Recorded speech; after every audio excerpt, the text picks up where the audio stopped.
Hi guys, this is Sydney over at Teton Toyota. I'm a lube technician here and I'm going to be teaching you guys how to check your fluids in your car.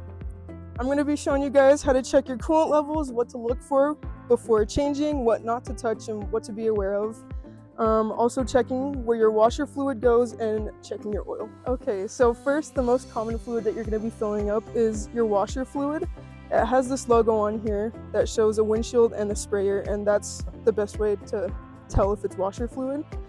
And next you're going to have coolant. Since this is a hybrid, it has coolant for the battery and coolant for the reservoir, and you're never going to want to open these after running your car for a while because they can scald you. But these that don't have warning labels, be cautious still, but you can still open them. And usually you'd use a funnel for this, but I don't have one.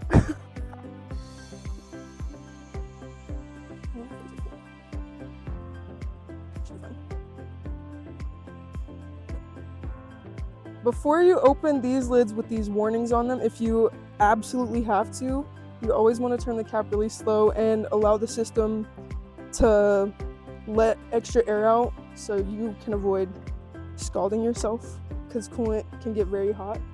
And this one, since it's low, we're going to top it up to full. And as you drive, your coolant will fluctuate between full and empty as it's going in and out of the radiator, but if it gets past the point of low, then it's time to top it off. To tell what kind of oil your car takes, it'll either say it on the cap, but since this one doesn't say it on the cap, it'll say it on the engine. If it doesn't have either of those, it should be in your owner's manual. So usually right here at the top of the engine, where the engine cover is, that's where your oil cap's gonna be. Okay, so when checking your oil, you want to wipe it off first before, and then put it back in a second time and check those marks. And if your oil, you always want to hold it steady like this. If you hold it like this, it'll show that it's overflowed. But if your dipstick comes out and it's overflowed like that, it's time to go back to where you got your service and get some emptied, because it could damage the engine. So this oil is pretty healthy and full, but if your engine oil goes down to about right here or lower, there could be an engine issue where it's leaking, or it's just consuming oil and it's time to go get it checked out. Coolant, usually your coolant, everybody has different colors of coolant depending on what kind of car you drive, but they should be normal colors, mostly like pinks, blues, greens. And if it ever becomes discolored, like turning into like a brownish pink or anything like that, then it's time to get a coolant flush. And your engine oil, it will get dirty over time, but this is what it looks like brand new, healthy. You never want it to get like super black or super overworn. Usually every 5,000 miles or 5 months is when you get it changed. Okay, next we're checking our brake fluid. Usually we don't touch these unless we have a professional's help with us. As time goes on and you wear your brake pads out, your fluid will go lower.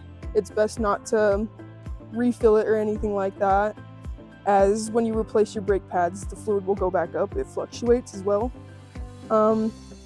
Things to look for in your brake fluid: if it's getting like discolored, this looks really healthy, but if it's getting discolored and turning black, then it's time for a change.